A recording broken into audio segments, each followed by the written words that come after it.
قاعده 160 چی هست؟ کیفیت مرور از صراط و قنطره را به شکل توقیفی بدانیم. اینال در حدیث میگه که در روز قیامت مردمای اول و آخر جمع میشن و اشکال مرور از ایره مربوط غیب میشن. منتها در حدیث آمده که پس به اندازه نورهایشان مرور میکنن. نور چی مانه؟ به اندازه نور ایمانت از پل صراط چی میکنی؟ مرور میکنی.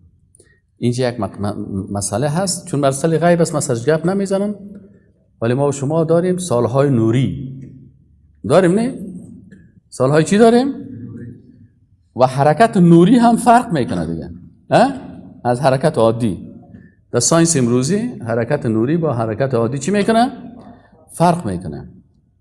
پس در اینجا میگه هر کس به اندازه همون نور خود چی میشه؟ حرکت میکنه، نور ایمانش. برخی مثل حرکت چشم عبور میکنن، تیز میشه. مثلا نمیال چشمت است نه، اگر تو در طیاره باشی از آخر که چندین هزار کیلومتر طیاره بالا هست، اما تو که میکنی زمین نمیبینی. این حرکت چی میگن؟ چشم میگن.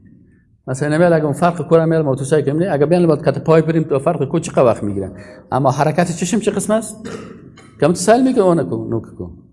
پس بعضی کسا از پل صراط مثل حرکت چی وره حرکت میکنن؟ چشم وره. بعضی ها مانند برق. شما مثلا همه برق در نقلو هست، همین نقلو که سویچ زد برق چی میکنه؟ اینجا میرسه. بعضی کسا در صراط هم همین قسم حرکت میکنه مثل حرکت چی؟ برق. بعضی ها مانند ابرها، حرکت ابرها را اگه شما ببینید در آسمان. بعضی ها مانند فرو افتادن ناگهانی ستاره ها، ستاره که یگان دفعه میفتن یک حرکت دارن چومه.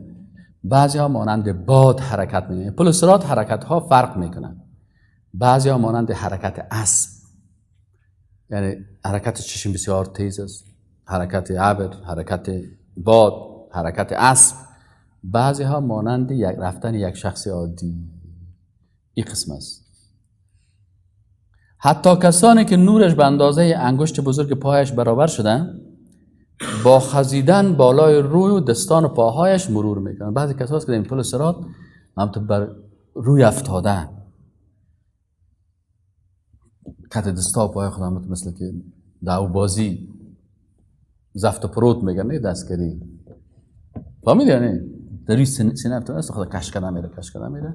بعضی کسا در پل صراط با این قسم خزنده واره مار واره خدا کش کردن میره دیگه، تا که از این پل چی شوه؟ این نظر به چی است؟ نظر به قوت ایمان و قوت تقوا و قوت اخلاص است. بر هر کس از صلات و نور، در بعض احادیث میگه نماز نور است، پیغمبر نور است، قرآن نور است، کتاب نور است. متوجه هستین؟ چی معنی نور است؟ یعنی که این امون نورانیت تو را چی میکنه؟ زیاد میکنه. هر قدر قرآن میخونی، هر قدر معنای قرآن درست میفهمی، هر قدر به خدمت قرآن هستی، هر قدر نماز درست میکنی.